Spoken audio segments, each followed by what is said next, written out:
ദൈവനാമത്തിന് മഹത്വമുണ്ടാകട്ടെ. എനിക്കിവിടെ ഇങ്ങനൊരു അവസരം തന്ന CSSM എല്ലാ പ്രവർത്തകർക്കും ഞാൻ ആദ്യം തന്നെ നന്ദി പറയുന്നു. ഇന്ന് എനിക്ക് തന്നിരിക്കുന്ന വേദഭാഗം എസ്ര 4-ാം അധ്യായം 1 മുതൽ 5 വരെയുള്ള വാക്യങ്ങളാണ്. നമുക്ക് പ്രാർത്ഥിക്കാം. കാരുണ്യവാനായ ദൈവമേ, അല്പസമയം നിന്റെ വചനങ്ങളുമായി അടിയങ്ങൾ നിന്റെ സന്നിധിയിലേക്ക് അടുത്തു വന്നിരിക്കുന്നു. ദൈവമേ, വചനം പറയുന്ന അടിയൻ്റെ നാവിനോടും അത് കേൾക്കുന്ന നിന്റെ മക്കളോടുകൂടെയും അവിടുന്ന് ഉണ്ടായിരിക്കണമേ. സകലവും യേശുവിൻ നാമത്തിൽ തന്നെ. ആമേൻ. പ്രവാസകാല ശേഷമുള്ള ചരിത്ര ഗ്രന്ഥങ്ങളാണ് എസ്ര, നെഹമ്യാവ്, എസ്തേർ എന്നിവ.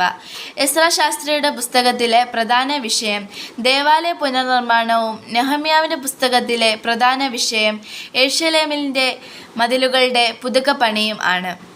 എസ്ര, നെഹമ്യാവ്, 2 ദിനവൃത്താന്ത പുസ്തകങ്ങൾ എന്നിവ എസ്ര ശാസ്ത്രി എഴുതിയതാണെന്നാണ് വിശ്വസിക്കുന്നത്. അഹരോൻ്റെ കൊച്ചുമകനായിരുന്ന ഫിനെഹാസിൻ്റെ പിൻഗാമിയായിരുന്നു എസ്ര.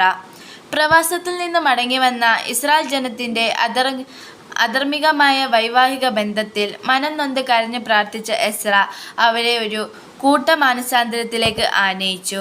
അങ്ങനെ അത്ഭുതകരമായ ഒരു പരിവർത്തനം അവരിൽ സംജാതമാക്കുവാൻ കാരണമായി തീർന്നു.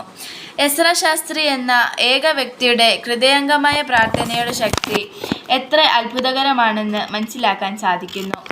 എസ്ര 4-ാം അധ്യായം 1 മുതൽ 24 വരെയുള്ള വാക്യങ്ങൾ വായിക്കുമ്പോൾ വളരെ പ്രതീക്ഷയോടെ യഹൂദ ജനം ദേവാലയത്തിൻ്റെ പണി ആരംഭിച്ചുവെങ്കിലും അപ്രതീക്ഷിതമായ നിലയിൽ തടസ്സം നേരിട്ടതായി ഇവിടെ രേഖപ്പെടുത്തുന്നു. ദൈവത്തിൻ്റെ ശുശ്രൂഷയിൽ ഏർപ്പെടുന്നവരെ എതിർക്കുവാൻ സാത്താൻ സകല ശ്രമവും നടത്തുമെന്ന് ഈ സംഭവം വ്യക്തമാക്കുന്നു. ഇവിടെ കാണുന്ന ശത്രുക്കൾ പ്രധാനമായും ശമരിക്കാർ ആയിരുന്നു. ദേവാലയത്തിൻ്റെ പണി തടസ്സപ്പെടുത്തുവാൻ അവർ 3 തന്ത്രങ്ങളാണ് ആവിഷ്കരിച്ചത്. 1. യഹൂദജനവുമായി ഒരു കൂട്ടുകെട്ടിന് അവർ ശ്രമിച്ചു. ദേവാലയ പണിയിൽ തങ്ങളുടെ സഹകരണം അവർ വാഗ്ദാനം ചെയ്തു. പക്ഷേ അത് കേവലം തന്ത്രങ്ങളായിരുന്നു. 2. ദൈവജനത്തിന് ധൈര്യക്ഷയം വരുത്താനും പണിയിൽ നിന്ന് പിന്തിരിപ്പിക്കാനും അവർ ശ്രമിച്ചു. 3. പിന്നീട് പർശ്യ രാജാവായ അർത്തഹഷ്ടാവിൻ്റെ അടുക്കൽ ദൈവജനത്തിനെതിരായി ദുരാരോപണം നിറഞ്ഞ ഒരു എഴുത്തയച്ച് താൻ മൂലം ദേവാലയത്തിൻ്റെ പണി തടസ്സപ്പെടുത്തുവാൻ ഇടയായി. പിന്നീട് 16 വർഷം കഴിഞ്ഞാണ് പണി പുനരാരംഭിക്കുവാൻ സാധിച്ചത്. എസ്ര 4-ാം അധ്യായം 1-2 വാക്യങ്ങൾ വായിക്കുമ്പോൾ ഇവിടെ വൈരികൾ എന്ന് രേഖപ്പെടുത്തിയിരിക്കുന്നു. ഈ ജനങ്ങൾ യഥാർത്ഥത്തിൽ പരദേശികൾ ആയിരുന്നു, ഇസ്രായേലർ ആയിരുന്നില്ല. അവരുടെ സഹായ വാഗ്ദാനങ്ങൾ നല്ല ഉദ്ദേശത്തോടുകൂടെ ഉള്ളതായിരുന്നില്ല. പലപ്പോഴും ദൈവപ്രവൃത്തികളെ പിശാച് നശിപ്പിക്കാൻ ശ്രമിക്കുന്നത് ഇങ്ങനെയുള്ള വ്യാജ സഹായകന്മാർ മുഖാന്തരമാണ്.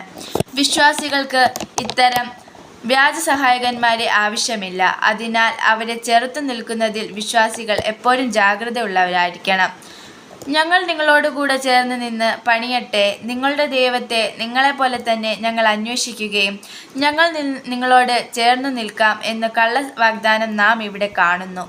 എന്നാൽ അതിൻ്റെ സെരുബാബേലും യോശുവയും ശേഷം ഇസ്രായേൽ ഭവന തലവന്മാരും അവരോട് ഞങ്ങളുടെ ദൈവത്തിൻ്റെ ആലയം പണിയുന്നതിൽ നിങ്ങൾക്ക് ഞങ്ങളുമായി കാര്യമൊന്നുമില്ല, ഞങ്ങൾ തന്നെ പണിതുകൊള്ളാമെന്ന് അവർ പറഞ്ഞു. അന്യദേവന്മാരെ ആരാധിക്കുകയും മോശയുടെ പ്രമാണത്തിലൂടെ ദൈവം നൽകിയ കൽപ്പനകളെ അനുസരിക്കുകയും ചെയ്യുന്നവരിൽ നിന്ന് ഒരു സഹായവും യഹൂദന്മാർക്ക് ആവശ്യമുണ്ടായിരുന്നില്ല. വിശുദ്ധിയും വേർപാടുമുള്ള ഒരു ജനമായിരിക്കാൻ വിശ്വാസികൾ ഇന്നും ഇതേ മനോഭാവം ഉണ്ടായിരിക്കണം.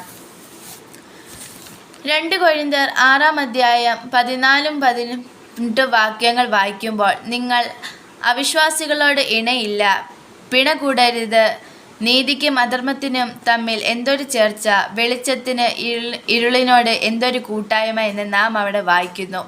ആകയാൽ ദേശനിവാസികൾ യഹൂദജനത്തിന് ധൈര്യക്ഷയം വരുത്തി പണിയാതിരിക്കേണ്ടതിന് അവരെ പേടിപ്പിച്ചു.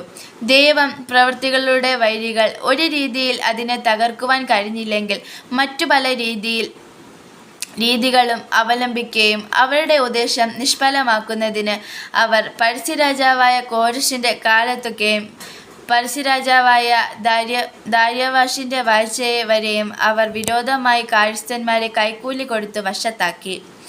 പ്രിയമുള്ളവരെ, ദൈവത്തിൻ്റെ ശ്രേഷ്ഠന്മാർ ദേവാലയം പണിയുന്നതിനും മതിലുകൾ പണിയുന്നതിനും ഇറങ്ങിത്തിരിക്കുമ്പോൾ ശത്രുക്കൾ പോലും തടസ്സം നിൽക്കാം. എന്നാൽ ദൈവത്തിൻ്റെ നിത്യന്ത ജാഗ്രത ഉള്ളവർക്ക് ഒന്നും കൊണ്ടും ഭയപ്പെടേണ്ട കാര്യമില്ല. ദൈവത്തിൻ്റെ കരുതൽ ഉള്ളതുകൊണ്ട് എല്ലാ തടസ്സങ്ങളും മറികടക്കുവാൻ സാധിക്കുന്നു.